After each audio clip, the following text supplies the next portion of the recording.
I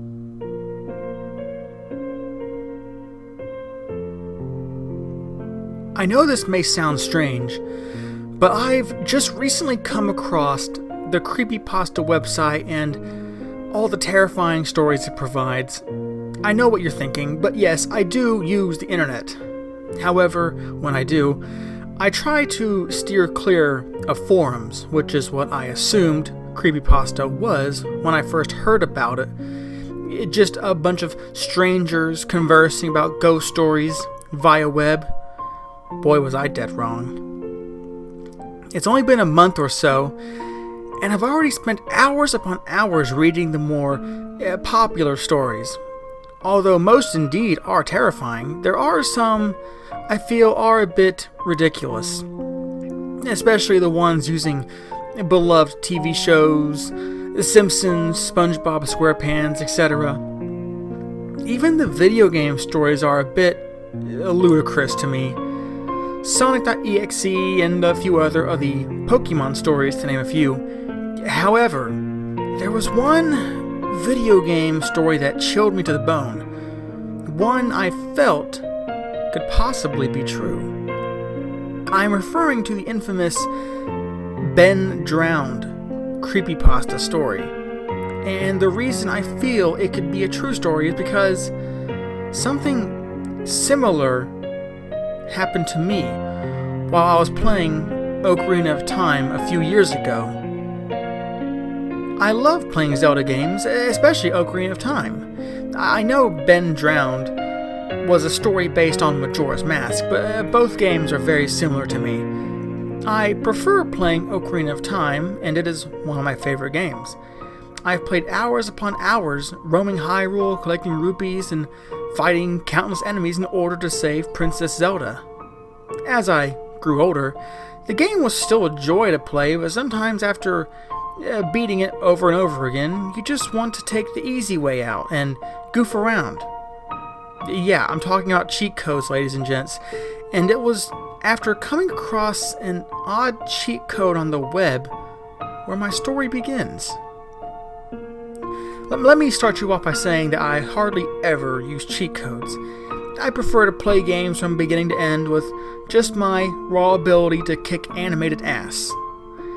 To some of you, that may sound dumb, but I feel you connect more with the game if you actually have to put some effort and thought into it. However, it was also after using the cheat code for Ocarina of Time that I have sworn against using them ever again. I know many of you are curious as to what happened after I used the cheat, but don't worry, just keep reading. I'll tell you everything. I found the cheat code for Ocarina of Time when I was 14. I was at my dad's when it happened, vacationing for the summer in rural Michigan. My parents are divorced, and since I'm also his child as much as hers, I was forced to go visit him and his new family every summer and winter break. However, for the summer, I had to stay with him for 6 weeks, which meant that I could not hang out with my friends at all during summer break. It sucked. I did find solace in video games though, and for hours at a time, I would play various games in the basement where none of my family ventured. In Michigan, that family included the following people: his wife, now ex, thank goodness, and my 2 younger half-brothers, Andy and Zachariah. Now, my brothers were far too young at the time to be playing video games, which is why I set up the Nintendo downstairs. I prefer complete silence when I play video games. There's something more annoying than a bunch of young little shits jumping onto your back and inquiring about what you're doing every few seconds. Plus, no one could hear me scream obscenities when I died or lost a level, which was good because I did a lot of rage screaming back then. Therefore, the basement was the only place in the house that I was truly happy. It may have been creepy, dark, and damp, but it was quiet. That was all that mattered to me. It was nearly midnight when I searched, aka Googled, the cheat code for the game. I was planning on starting a new game, and I was not looking forward to the Kokiri Forest in the initial beginning of the game. Wandering the forest and meeting up with the Deku Tree may be fun to some, but not to me, especially with the unskippable cutscenes. The best part of the game, in my opinion, was wandering Hyrule and seeing all the different places. Also, I loved exploring Hyrule Castle and meeting Princess Zelda for the first time. I know, I'm such a girl. Anyway, I wanted to skip the beginning of the game and jump right into Hyrule. I figured there had to be a cheat code that would do that, right? I mean, there were cheat codes for everything else, so why wouldn't there be one that I wanted? I searched for a useful code for nearly 20 minutes, hoping to find some way to skip past the beginning of the game. The results were, unfortunately, unhelpful. Then, to my surprise, when I finally decided to give up and just play through the beginning, an odd link popped up in the search engine. The link name read, Cheat and Play, and it was displayed like that, in all caps. I didn't remember coming across the link before, and when I searched what page number I was currently on, my jaw dropped. I was on page 1. However, I knew that couldn't be possible. I'd been searching for almost 30 minutes. I had to be at least on page 50 by now. Though what was most unsettling about it was the way Link appeared out of nowhere. The other weird thing about the link was it had no description underneath, just a web address. It was weird, it freaked me out to say the least, so I jumped to the next page of results. Oddly enough, the search result was there again. I just stared at the large letters, dumbfounded. How could I have missed this link before? The letters seemed to pop off the screen, and the longer I stared at the link, the more I was inclined to find out what the website was. After a short inner debate, I threw caution to the wind and clicked on the link and opened it. It took a few minutes for the site to open, although this had only happened a few years ago. The time it took for the page to load seemed abnormal.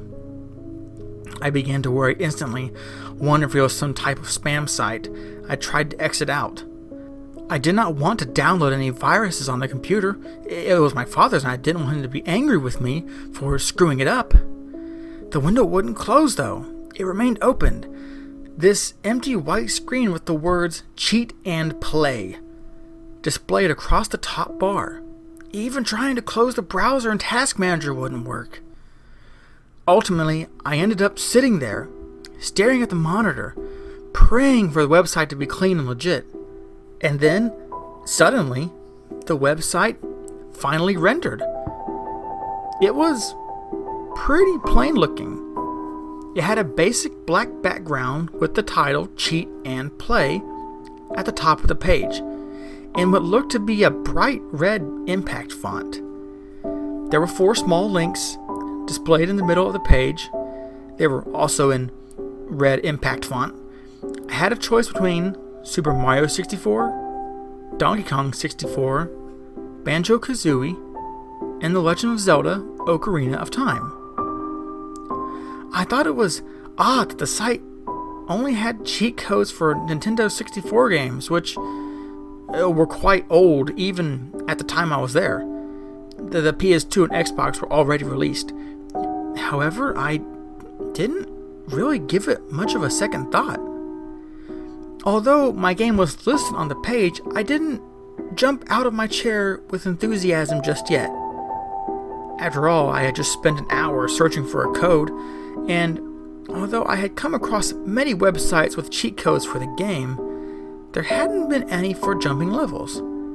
Even though I was not expecting results, I clicked the link and waited patiently for the page to load. This time, the page loaded in a matter of seconds, and there in the middle of the webpage were 4 more choices. This time I could choose between infinite health, infinite rupees, unlockable costumes, and level jumping. My eyes brightened when I read the last one. Finally, I found the cheat I was in dire need of.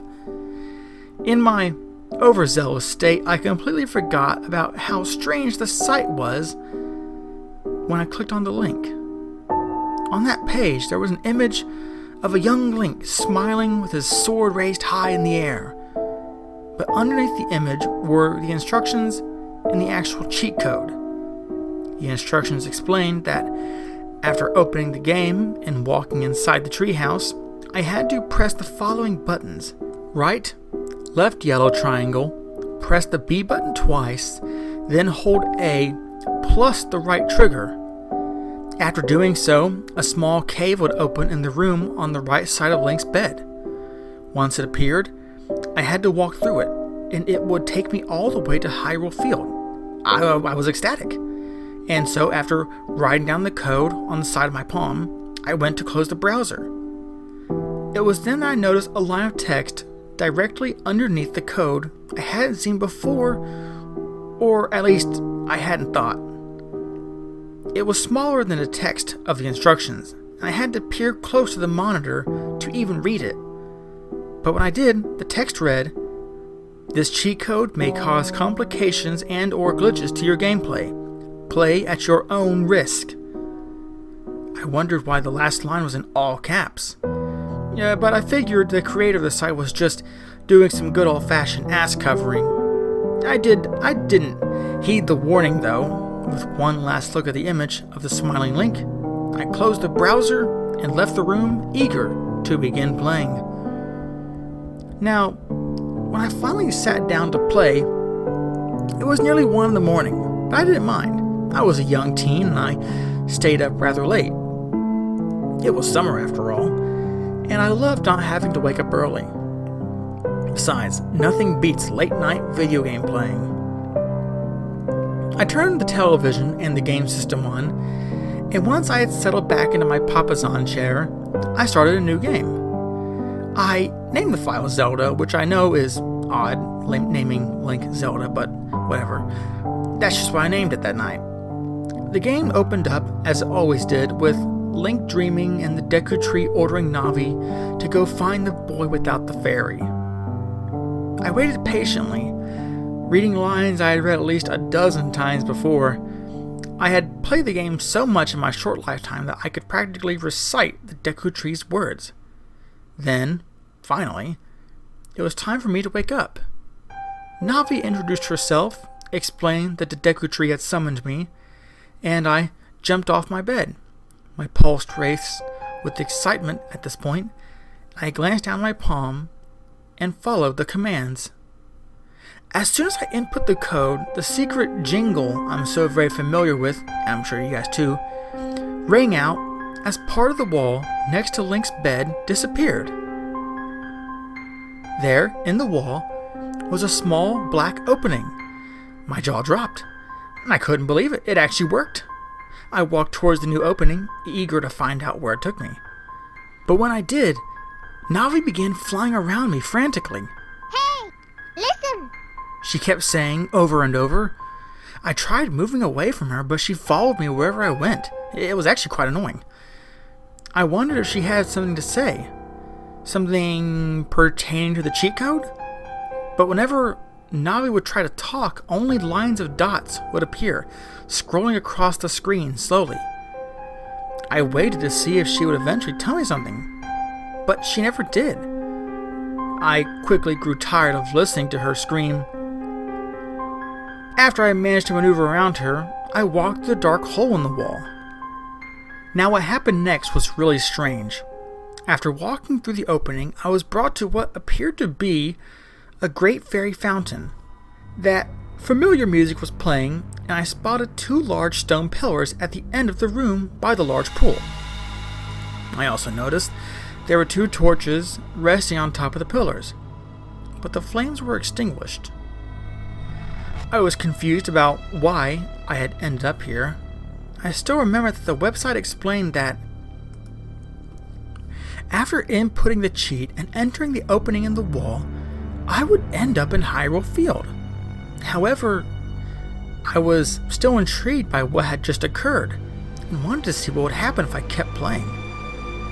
At this point, I wasn't scared. I simply figured the game had glitched because of the cheat code. I glanced around my surroundings once more, realizing that something was different here. Instead of the usual bright and beautiful fountain area, this place I now found myself in was dark and damp. There were puddles of water all over the floor, the tile was cracked, smeared with ugly black streaks. As I grew closer to the pool of water, the music suddenly ceased playing. It was dead quiet, save for my loud footsteps as I grew nearer. Then, suddenly, the two torches blazed with fire, and I dropped the controller into my lap from surprise. The fairy's laughter echoed around the room, catching me off guard and causing my skin to sprout goosebumps. I waited for her to appear in the empty fountain, but she didn't. Instead, the screen grew darker, and I couldn't help but gasp when Navi started swirling around me again, her voice even more shrill than usual as she shouted, Hey, listen! That's when I really began to freak out. If this was a glitch, it was seriously disturbing. I turned around, hoping to find a way out, but when I did, I just came to face with the fountain again. No matter which way I turned, the empty fountain of water always appeared before me. After a few minutes of this, my fear quickly melted away when I realized I had nothing to be afraid of. I was just playing a stupid game. There was no reason for me to freak out. If anything, I could just restart. And that's what I ultimately decided on doing. I would reboot the system, start the game over, using the cheat. It was simple. As soon as I moved to slide off my chair and turn the game off, the Great Fairy's laughter returned. But this time, the speed of it was slowed down. The sound was eerie and menacing, and I froze, now in an awkward position, with half of my butt hanging off the edge of the chair and my right arm reaching towards the N64. Then, a red streak flashed across the screen, startling me, and the fairy appeared in the fountain. Except this fairy was not the usual Great Fairy I was accustomed to meeting. The fairy hovering over the fountain was absolutely evil-looking. Her usual bright red hair was now a deep black, and although her body was covered in those typical green vines, her arms, legs, and torso were also decorated and looked like bloody red handprints. Her skin was paler, and there were deep red circles underneath her eyes, which were both large and vacant of color. I was frightened by her appearance, but more so of the large, creepy grin displayed on her face. She giggled in that same high-pitched tone and spread her arms out wide as if she was gifting me with a secret ability or item. I waited patiently for her to say something, but she didn't. She just stared, with her vacant white eyes gazing down at Link while she hovered in midair. After a few minutes of this odd silence, I picked up my controller and forced Link to turn his back to her. I couldn't bear looking at her grotesque appearance any longer. However, after I did that, another red streak flashed across the screen and a loud rumble echoed in the room. I tried moving Link away from the fountain, but when I touched the joystick, my character spun around and was forced to face the fairy once more. She was looming over me now in what looked to be a very uncomfortable position. Her shoulders bent inward, her head jutting out at me. I stifled a scream as I stared at the disturbing image of the fairy. She was smiling at me again, but this time her dark brows were narrowed menacingly. An eerie moment passed by before the fairy asked, "Are you going to play a song for me?" I was too freaked out to move, and I was beyond confused. Besides, I had just started the game. I didn't have the ocarina yet, so how the hell was I supposed to play a song for her? I waited patiently, hoping she would fade away or disappear. After all, if this fountain was a glitch, maybe she herself would glitch and vanish. I don't know. I didn't try to turn off the game. I should have, but I simply stared at the screen and waited to see what would happen next. I know some of you may have a hard time believing what I'm about to tell you, But the fairy seemed to grow angry when I didn't attempt to play anything. Her smile drooped into a scowl. Her eyebrows narrowed. Are you going to play a song for me first? She asked again, this time in a tone that sent a chill down my spine. I realized I had to at least attempt to play a song for the fairy before she grew even more scary than she already was. Although my character seemed frozen to the spot, I was able to open the items menu and search through my wares. I figured I would find nothing here. After all, like I said before, I hadn't played the game yet, so there was no way I could have picked up anything. But once the item screen popped up, I screamed. There, in the first slot, was an ocarina. And not just any ocarina, it was a black ocarina. I didn't know what to do after seeing it. I was so traumatized at this point, I just wanted to turn the game off and never play it again. That's when I reached out and switched off the console. I breathed a huge sigh of relief as the television screen turned black. In all my life, I had never been so thankful to see a blank TV screen. That is, until it began flickering, displaying an eerie static on the screen. I stared at the TV in disbelief, tears springing to my eyes as when the game reappeared on the screen. No, this can't be real, I had muttered that night, wrapping my arms around my body. This can't be happening. The fairy, who had been staring at Link the entire time since her arrival to the fountain, was now staring directly at me. Her white eyes were abnormally wide, and her mouth was open as if she was shouting. It was then I realized Navi was sitting on Link's shoulder, hiding behind his blonde hair. I could barely make out the sound of her whimpering. Play me a song, the evil fairy suddenly screamed. I fell back against my papasan chair, absolutely terrified. My heart was hammering in my chest from fear. When I realized I had no choice but to play a song, I selected the black ocarina from the menu and chose to play the Song of Time, my favorite ocarina tune. The song sounded normal at first, but then it was slowed down, and I cringed while listening to the horrid noise. The great fairy seemed troubled by my selection, and she simply shook her head. No, not right, was all she said. She turned her head to face me again, but this time she held out her arms. Then, a new song box appeared, and an unknown song appeared on the screen. It was titled The Song of Death. The yellow arrows appeared on the screen, and she stared down at me with an expectant expression. She wanted me to play this song for her?